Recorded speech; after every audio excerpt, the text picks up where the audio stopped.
नमस्कार। Debate central में एक बार फिर आप सभी का स्वागत है। मैं हूं संजय उपाध्याय। जैसा कि हमने पहले भी आपको बताया था, कुछ दिन पहले ये चर्चा हो रही थी कि कहा जा रहा था कि गृह मंत्री की ओर से, केंद्रीय गृह मंत्री ने कहा जाए कि केंद्र सरकार ने नक्सलवाद के खात्मे की, नक्सलवाद को पूरी तरह समाप्त करने की एक तारीख तय कर दी है। मतलब ये बता दिया है कि ये डेडलाइन है, तब तक नक्सलवाद खत्म हो जाएगा, इसके भीतर खत्म हो जाएगा। वह समय है मार्च 2026। इसकी बात की गई है कि इस तय समय तक नक्सलवाद पूरे देश से, छत्तीसगढ़ के साथ पूरे देश से समाप्त कर दिया जाएगा। और इसके लिए कहा जा रहा है कि केंद्र सरकार की ओर के राज्यों से मिलकर, राज्य की सरकारों के साथ मिलकर, उनके अधिकारियों के साथ मिलकर एक बड़ा मास्टर प्लान, एक्शन तैयार किया जा रहा है। एक एक्शन प्लान तैयार करने की बात की जा रही है, जो कि एक बड़ा विषय है, जिस पर कि विपक्ष के भी कुछ कहा जाए कि उनके बयान आए हैं, उनकी तरफ से कुछ बातें कही गई हैं। बातें ये कि जो सरकार दावे कर रही है उसमें कितनी सच्चाई है।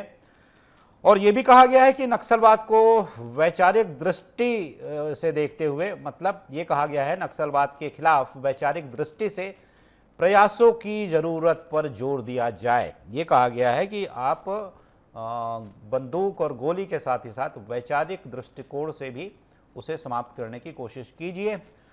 नक्सलियों के वित्तीय पोषण को रोकने और विकास को बढ़ावा देने के लिए ये तमाम जो विषय आए हैं, ये कहा गया है। हालांकि सरकार की ओर से कहना है कि जो भी उनका वित्तीय पोषण है, जो भी उनको अलग अलग तरीके से ऊर्जा मिल रही है, या फिर अलग अलग तरीके से उन्हें समर्थन मिल रहा है, या फिर उनका सहयोग किया जा रहा है, वो सारे रास्ते जो हैं वो अवरुद्ध किए जाएंगे, उन्हें काटा जाएगा। वो सारी पाइपलाइंस ब्लॉक की जाएंगी, काटी जाएंगे। लेकिन जैसा विपक्ष की ओर से कहा गया, मैंने वो भी बात कही कि वैचारिक दृष्टिकोण से भी इसे देखने की आवश्यकता है सरकार को। और साथ ही साथ कहा गया, पूछा गया है सवाल कि क्या आप जो बात कह रहे हैं कि आप 2026 तक, मार्च 2026 तक नक्सलवाद खत्म कर देंगे, तो नक्सलवाद के खात्मे के तरीके कौन कौन से होंगे, किस तरीके से आप नक्सलवाद खत्म करेंगे, इस पर ही आज हम चर्चा करते हैं अपने विशेष मेहमानों के साथ। थोड़ी देर में आपको मैं रिपोर्ट दिखाऊंगा, जिस रिपोर्ट में हमने सारी बातें रखी हैं, बताई हैं, बयान भी हैं कुछ। पहले इस चर्चा की हम शुरुआत कर लेते हैं। पहले परिचय करवा दूं आप सभी का अपने विशेष मेहमानों से। डॉक्टर गंधर्व पांडे हैं, प्रवक्ता हैं भारतीय जनता पार्टी के। गंधर्व जी, आपका स्वागत है। रुपेश दुबे जी हैं, प्रवक्ता है कांग्रेस के। रुपेश जी, आपका भी स्वागत है। साथ ही साथ रमेश पांडे जी हैं, वरिष्ठ पत्रकार हैं। रमेश जी, आपका भी स्वागत करता हूं। तो ये बातें हो रही हैं, आपसे मैं शुरुआत कर लेता हूं। आपसे ही सबसे पहले जानना चाहूंगा डॉक्टर गंधर्व पांडे जी, जो विपक्ष पूछ रहा है कि 2026 तक आप नक्सलवाद खत्म करने जा रहे हैं, समाप्त करने की बात कर रहे हैं, तो नक्सलवाद को समाप्त करने के लिए कौन कौन से रास्ते अपनाएंगे आप? वो राह कौन कौन सी होंगी, या फिर सीधी एक राह है गोलियों की? गंधर्व जी। देखिए, इस विषय की जहां तक जानकारी प्राप्त है और जहां तक सब सार्वजनिक भी है जी, इसमें हमारी सरकार की, केंद्र सरकार की हो चाहे राज्य सरकार की हो, नक्सलिज्म के अगेंस्ट जीरो टॉलरेंस की नीति है जी। इसके अलावा जितने भी युवा जो नक्सली हिंसा में संलिप्त हो रहे हैं या नक्सलवाद से प्रभावित हैं या जो उस विचारधारा से जुड़ने की चेष्टा करते हैं जी, उन सबको पूरा अवसर प्रदान किया जा रहा है। नियत निर्लार योजना के तहत भी हम आदिवासी ग्रामीण क्षेत्रों में जितना अंदर से अंदर पहुंच सके, केंद्र की, राज्य सरकार की विभिन्न 300 से ज्यादा योजनाएं उन तक पहुंचाने का प्रयास कर रहे हैं। इसके अलावा अगर आप देखेंगे तो उनके जो नई नियुक्तियां हैं, जो नक्सली नियुक्तियां करते हैं, उसको रद्द कराने के लिए प्रयासरत हैं।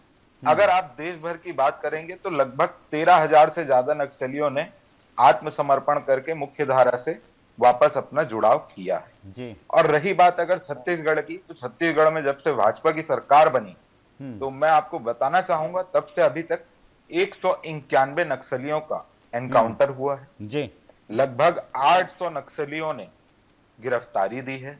लगभग 790 नक्सलियों ने मुख्य धारा से जुड़ने की कोशिश की जी। और जो कार्रवाई अभी हमें हाल ही में देखने को मिली अबूझमाड़ नारायणपुर वाले रीजन में, जहां 31 नक्सलियों को ढेर किया गया, लगभग जिनके ऊपर 1,67,00,000 रुपए का इनाम था, उसको आप जब देखेंगे तो जो बटालियन, जो फोर्स वहां पर खत्म की गई, उसमें सबसे ज्यादा जो अहम हिस्से में आगे फ्रंट में थे वो थे डीआरएफ। जो डीआरएफ होता है वो वहां का डिस्ट्रिक्ट रिजर्व फोर्स होता है, जो कि ये जो आत्मसमर्पित नक्सली हैं उन्हीं को वहां नियुक्तियां दी जाती हैं, क्योंकि वो वहां क्षेत्रफल से बाकी चीजों से उनका परिचय अच्छा रहता है, तो अच्छे तालमेल के साथ वहां पर ऑपरेशन को कर सकते हैं। तो हमारी नीति स्पष्ट है, अगर नक्सलवाद हावी हो तो हम उसको जड़ से खत्म कर देंगे। मैंने पहले भी आपके चैनल के माध्यम से जो भी इस विचारधारा से प्रभावित हैं उन सभी से आग्रह किया था कि सब आए, आत्मसमर्पण करें, मुख्य धारा से जुड़ें। सरकार उनकी पूर्ण मदद करने के लिए प्रतिबद्ध है। अगर वे दूसरा रास्ता अपनाना चाहते हैं तो सरकार ने छत्तीसगढ़ में 60,000 से अधिक जवान तैनात कर रखे हैं, चाहे वो सीआरपीएफ हो, चाहे वो बीएसएफ हो, चाहे वो डीआरएफ हो, चाहे वो बस्तर बटालियन हो, चाहे एक एक मोर्चे पे जो हमारे जवान काम करें। और रही बात विपक्ष की, तो विपक्ष जिस प्रकार के सवाल करता है, मुझे कभी कभी संदेह होता है कि विपक्ष को इस प्रकार के सवाल सेना के शौर्य पे तो नहीं करने चाहिए। चाहे पूर्व में भी देखा गया, एयर स्ट्राइक जब हुई तो उसके ये कैसे हुआ, वो कैसे हुआ, इसका वीडियो दो, ये दो। आज जब नक्सल हमला हो रहा है, देख रहे हैं नक्सलियों के शव हैं, उसके बावजूद इसमें इसको कर दिया, उसको कर दिया। विपक्ष की नीति स्पष्ट करने की आवश्यकता है, क्योंकि ये एक ऐसा मुद्दा है जिसे हमें राजनीति से ऊपर रखना चाहिए। हमें छत्तीसगढ़ प्रदेश को, हमारे केंद्रीय गृह मंत्री ने कहा है 2026 मार्च तक पूरे देश को नक्सल मुक्त करेंगे, और भाजपा की सरकार इसके लिए प्रतिबद्ध है। और इसके लिए जो भी मार्ग, जो भी उनका वित्तीय पोषण करते हैं, उन सबका सर्वनाश किया जाएगा। जो भी उनको किसी भी प्रकार से मदद कर रहे हैं उनके ऊपर भी उचित कार्रवाई की जाएगी। हर मोर्चे पे आगे से आगे रहकर इस नक्सलवाद का खात्मा किया जाए। ठीक है, ठीक है। रुपेश दुबे जी, एक तो गंधर्व जी पूछ रहे हैं कि विपक्ष की नीति, आपकी नीति क्या होगी इसको लेकर, जो जब अगर कह रही है सरकार, कह रही है केंद्र सरकार, कह रही है राज्य सरकार सहमत है कि नक्सलवाद खत्म किया जाएगा 2026 तक, तो आपकी नीति क्या होनी चाहिए थी अगर आप इस समय होते? एक बात। दूसरी बात, एक दृश्य हम देख रहे थे जिसकी चर्चा बहुत ज़्यादा हो रही है कि दिल्ली पहुंचते हैं, फिर गृह मंत्री छत्तीसगढ़ आते हैं, वो बस्तर पहुंचते हैं, उन जगहों पर पहुंचते हैं, जवानों से मिलते हैं, बताते हैं कि मिठाई आपके लिए लेकर आए हैं, प्रधानमंत्री ने, गृह मंत्री ने आपके लिए मिठाई भेजी है, उनके साथ बैठते हैं, मिठाई खिलाते हैं, पीठ थपथपाते हैं। ये सारा दृश्य था जो कि जनता ने देखा, छत्तीसगढ़ के साथ देश ने भी देखा। तो इसकी चर्चा ये हो रही थी, कहा जा रहा था कि ये जवानों का हौसला बढ़ाने के लिए, उनका साहस बढ़ाने के लिए, उनके शौर्य को महिमामंडित करने के लिए जो किया गया, शायद ये दृश्य जो था वो पहला था इस तरीके का। पहले भी होते थे लेकिन ऐसे नहीं होते थे, इसकी चर्चा हो रही है। रुपेश जी। संजय जी नमस्कार। जी। पांडे जी नमस्कार। रमेश पांडे जी नमस्कार। देखिए, जिस प्रकार से छत्तीसगढ़ में नक्सली गतिविधियों के संबंध में, नक्सली उन्मूलन में भाजपा की 15 वर्षीय सरकार का जो कार्यकाल रहा, जिस प्रकार से केपीएस गिल जी आए थे, सुपर कप आए थे, और उसके बाद जिस प्रकार से बातें हुई थी, तनख्वाह लो मौज करो, और उसके बाद निरीह आदिवासियों को जेल में ठूसने का काम भाजपा की सरकार करी थी। 944 लोगों को उन्होंने जेल में भरा था। देखिए, इस प्रकार से जब कार्रवाइयां होती रही है भाजपा के कार्यकाल में, तो निश्चित रूप से प्रश्न उठते हैं। और अभी वर्तमान में जिस प्रकार से सेना और हमारे जो सीआरपीएफ के जवान हैं, हमारे जो छत्तीसगढ़ राज्य के पुलिस है या अन्य जो है, जो नक्सलियों से मजबूती से ग्राउंड में तमाम असुविधा के बाद भी लोहा ले रहे हैं, तो उनके शौर्य को सलाम करना चाहिए, उनके शौर्य को सराहना करनी चाहिए। इसमें राजनीति कांग्रेस कभी नहीं करती। देखिए, जिस प्रकार से 15 साल के बाद कांग्रेस की सरकार आई, और कांग्रेस की सरकार आने के बाद 5 साल का जो आंकड़ा हम ले, तो 80% नक्सली गतिविधियों में, मामलों में कमी आई थी। 2011 से 2018 तक के अपन आंकड़े लेते हैं तो लगभग 3500 नक्सली हमले छत्तीसगढ़ में हुए। और कांग्रेस सरकार आने के बाद 5 साल में जिस प्रकार से 1589 नक्सलियों ने आत्मसमर्पण किया, 589 गांव नक्सली मुक्त हुए, 312 स्कूल जो भाजपा के कार्यकाल में बंद हुए थे नक्सली क्षेत्रों में, शिक्षा के क्षेत्र में अलग जगाने के लिए कांग्रेस की सरकार में 312 स्कूलों को भी खोला गया। और अभी आज जिस प्रकार से बातें सामने आ रही है, देखिए, प्रदेश के गृह मंत्री अमित शाह जी ने सभी मुख्यमंत्रियों की बैठक ली, तो महाराष्ट्र के मुख्यमंत्री बाहर निकल के कहते हैं कि 2026 में सबसे पहला राज्य महाराष्ट्र होगा। वैसी इच्छा शक्ति हमारे छत्तीसगढ़ के मुख्यमंत्री में नहीं दिखती। इससे स्पष्ट से छत्तीसगढ़ की जनता भी कहीं न कहीं सशंकित है और नक्सलियों पर कार्रवाई हो। रुपेश जी ये बताइएगा, आप ही बताइएगा कि आपने कैसे मान लिया कि छत्तीसगढ़ के मुख्यमंत्री में ये आत्मविश्वास नहीं दिखाई दे रहा है? मतलब उन्होंने कहा नहीं इसलिए? आप लोगों के चैनलों में जिस प्रकार से बातें आती हैं जी, महाराष्ट्र के मुख्यमंत्री जी ने कही, उसी प्रकार से छत्तीसगढ़ के मुख्यमंत्री, हो सकता है छत्तीसगढ़ के मुख्यमंत्री छत्तीसगढ़ में आने के आता हूं गंधर जी, नक्सलियों पर किसी भी प्रकार की कोताही नहीं बरतनी चाहिए, वार तगड़ी होनी चाहिए। और छत्तीसगढ़ में कांग्रेस की सरकार थी तो इनके गृह राज्य मंत्री नित्यानंद जी ने भी लोकसभा में छत्तीसगढ़ में कांग्रेस सरकार की नीतियों की सराहना की थी और उन्होंने स्वीकार किया था कि छत्तीसगढ़ में बेहतर प्रबंधन, बेहतर प्रशासन के चलते नक्सली गतिविधियां कम हुई। अब वर्तमान में विष्णुदेव जी के नेतृत्व में कांग्रेस भाजपा की सरकार है, तो हम चाहते हैं कि और भाजपा की सरकार भी नक्सलियों पे कार्रवाई करे। और जिस प्रकार से गंधर पांडे जी ने बताया कि लगभग 1 करोड़ से अधिक की राशि जो नक्सली जो मारे गए हैं उन पर थे, तो उन राशियों को जो जवान उस ऑपरेशन में शामिल रहे हैं उनको वितरण करके उनको पुरस्कृत करना चाहिए। ये छत्तीसगढ़ सरकार की और देश की सरकार को चाहिए। मैं पूछ लूंगा रुपेश जी, मैं आपका आऊंगा गंधर जी, मैं आपसे पूछूंगा ये इन सवालों का आप जवाब रखिएगा। मैं आता हूं रमेश पांडे जी के पास, इन सवालों का जवाब रखिएगा आप। आता हूं रमेश जी, जैसी बातें हो रही हैं आप भी सुन रहे होंगे कि 2026 एक टारगेट सेट कर दिया गया है सर। मतलब समझिए 2026 मार्च 2000, वो भी मार्च 2026 ब्लैंक नहीं छोड़ा गया है, मार्च 2026 तक नक्सलवाद का सफाया हो जाएगा। ठीक है, और उसके लिए जैसा गंधर्व जी बता रहे हैं कि तमाम मोर्चे पर काम किया जा रहा है। जो नौजवान हैं, ऐसे लोग हैं, वो उनके चंगुल में ना फंसें या फिर वो हिंसा के भागीदारी ना बने, इसकी भी कोशिश की जा रही है। नियन नेल्लार जो है उसकी तरह और भी कुछ काम किए जा रहे हैं। आमचो बस्तर, इसमें भी कुछ काम किए जा रहे हैं, कुछ नए अभियान शुरू किए गए हैं, बहुत से ऐसे विषय हैं। तो रमेश जी सुन पा रहे हैं आप? जी, तो रमेश जी बताइएगा क्या लगता है कि अभी जो एक टारगेट सेट किया गया है और जैसा काम किया जा रहा है, जो आप देख रहे हैं, देखते हैं संभव है कि 2026 मार्च तक नक्सलवाद देश से पूरी तरह से समाप्त हो जाएगा? देखिए, ये नक्सलवाद, आतंकवाद और उग्रवाद, ये तीनों भारतीय जनता पार्टी की जो केंद्र की सरकार है जी, ये खत्म करना उनका लक्ष्य मेरे ख्याल से 2014 से उनका टारगेट सेट है और उस पर वो सतत काम कर रहे हैं। आप देख रहे होंगे पूर्वोत्तर राज्यों में कुछ जो उग्रवादी संगठन थे, कई उग्रवादी संगठनों को सरेंडर कराया गया, उन्होंने उग्रवाद का रास्ता छोड़ दिया और मुख्य धारा में शामिल हो गए। इसी तरह से नक्सलवाद की जो घटनाएं बढ़ी थी, उसको रोकने के लिए या नक्सलवाद को मूलतः समूल सफाई के लिए और नक्सल विचारधारा से जो लोग जुड़े हैं उस विचारधारा को त्याग करके लोकतंत्र की मूल विचारधारा में शामिल होने के लिए केंद्र सरकार सतत प्रयासरत है।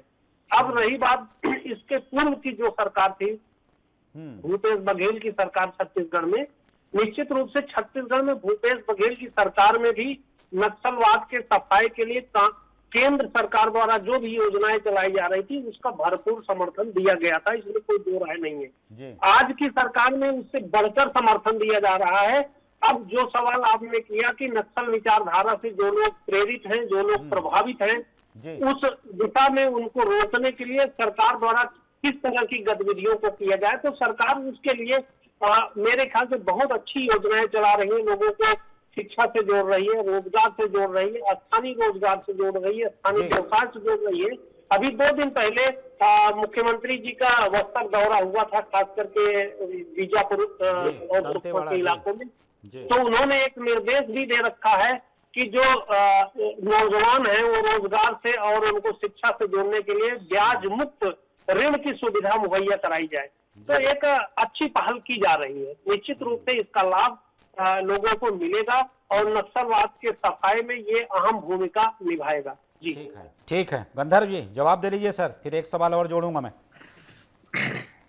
देखिए, स्पष्ट है कि जो भी इनामी राशि थी वो शीर्ष नेतृत्व, बाकी जो वहां के जो फौज के लोग हैं, जो डीजी हैं, वो सब तय करके उसको जो हमारे शौर्य दिखाने वाले सैनिक हैं उन पर वितरित की जानी चाहिए, इसका मैं भी समर्थन करता हूँ, इसमें कोई संदेह नहीं जी। इसके अलावा मैं ये कहना सर, अच्छी बात सर, ये राजनीति से हटकर एक बात हो गई, कांग्रेस के प्रवक्ता ने कहा आपने सहमति दे दी, अच्छा संकेत सर। चाहे कांग्रेस की बात हो, चाहे भारतीय जनता पार्टी की बात हो जी, नक्सलिज्म, माओइज्म और ये सारी चीजें जो भी देश विरोधी गतिविधियां इस देश में या इस क्षेत्र में हमारे छत्तीसगढ़ प्रदेश में संचालित होती हैं जी, उसका हम दोनों पार्टी हो चाहे जितने भी राजनीतिक दल, कोई भी समर्थन नहीं करता और सब अपने अपने मोर्चे से अपने अपने हिसाब से इसके विरुद्ध में कार्यवाही करते हैं। उसी का आज परिणाम है कि हम इस मोर्चे में यहां तक पहुंचे हैं कि आज छत्तीसगढ़ में कहीं ना कहीं नक्सलवाद 2 जिलों में सिमट कर रह गया है और उसका भी जड़ से मूल सफाया कर दे। मेरे बड़े भाई हैं, मेरे आदरणीय हैं कांग्रेस के प्रवक्तागण रुपेश जी, मैं उनसे ये भी कहना चाहूंगा कि उन्होंने कहा कि हमारे मुख्यमंत्री विष्णुदेव साय जी में वो आत्मविश्वास नहीं दिखता, ये नहीं दिखता, तो ये एक उनके पद के अनुरूप बयान नहीं। वो प्रदेश के मुख्यमंत्री हैं, गरिमामय पद में हैं और वो अपनी पूर्ण जिम्मेदारी के साथ, जिस निडरता के साथ वे बस्तर में जाते हैं, जिस निडरता के साथ वे एक एक जगह का दौरा करते हैं, खुद निरीक्षण करते हैं। जिस दिन वो बस्तर में थे उनके साथ विधानसभा अध्यक्ष आदरणीय डॉक्टर रमन सिंह जी भी मौजूद थे।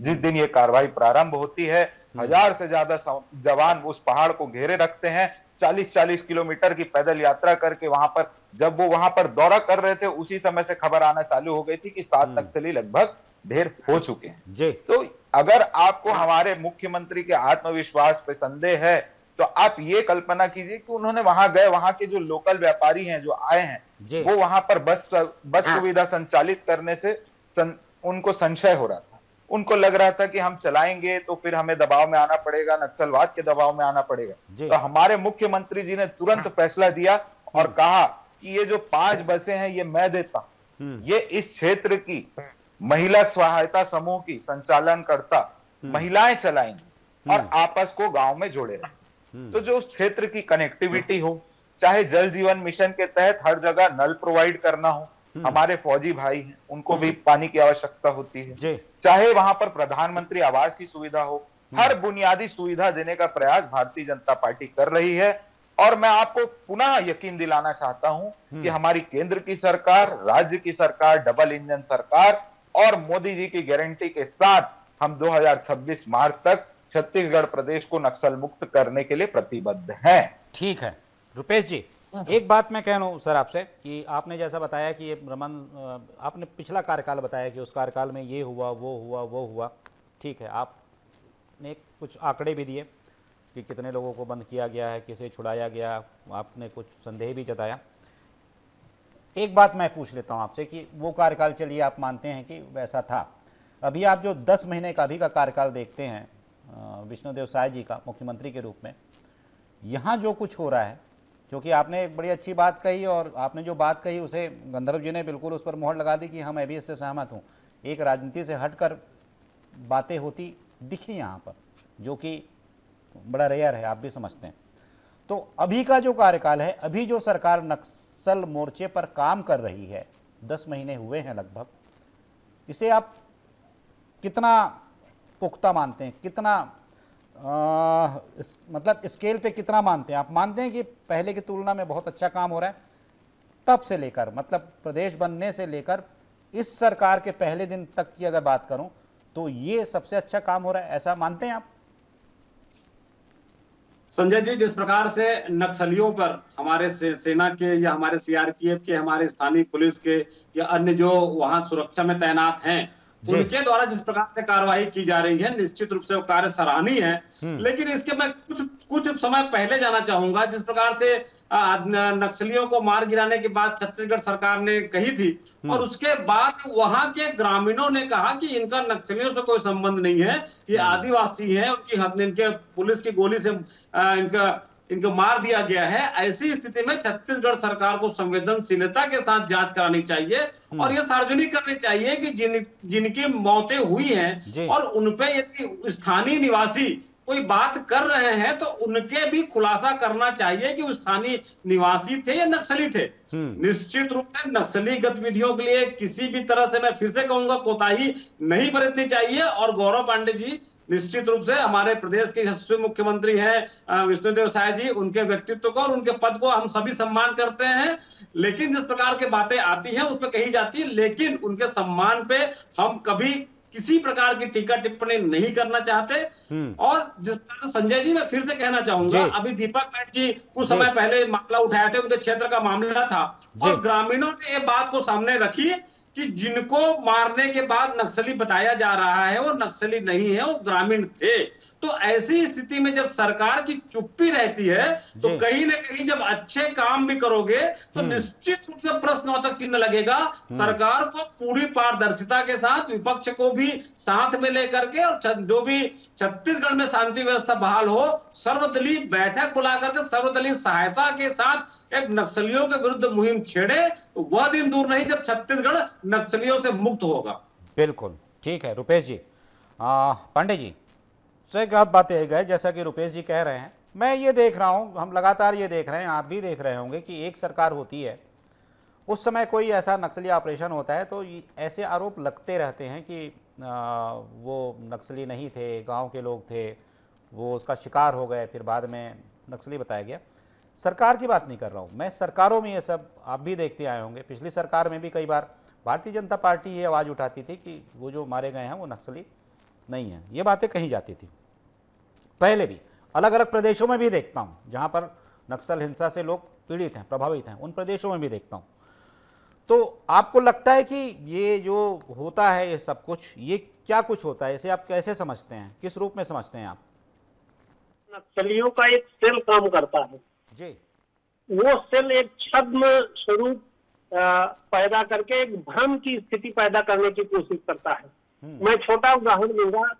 अभी कांकेर में जब 29 नक्सली मारे गए थे जी, नक्सलियों ने खुद 29 नक्सलियों के नाम को उजागर किया और विज्ञप्ति जारी करके बताया कि हाँ ये हमारे नक्सली थे, हमारे साथी थे जिनको मारा गया जी। अभी आप जो 2 दिन पहले की घटना हुई, 31 नक्सली मारे गए हैं, उसमें प्रशासन की ओर से 22 नक्सलियों के नाम उजागर कर दिए, पहचान उजागर किए हैं। अब दूसरी बात, जब ऐसी घटनाएं होती हैं तो आप ये जानते हैं कि इसका सब एक दायरा सेट है, सिस्टम सेट है। प्रत्येक घटना की मजिस्ट्रियल जांच होती है, उसके लिए समय दिया जाता है कि उस संबंध में अगर किसी को विशेष जानकारी है तो वह उस जानकारी को मजिस्ट्रेट के समक्ष प्रस्तुत कर सकता है। उसके बाद मजिस्ट्रेट की रिपोर्ट शासन को जाती है, उसके बाद उसको अंतिम रूप दिया जाता है।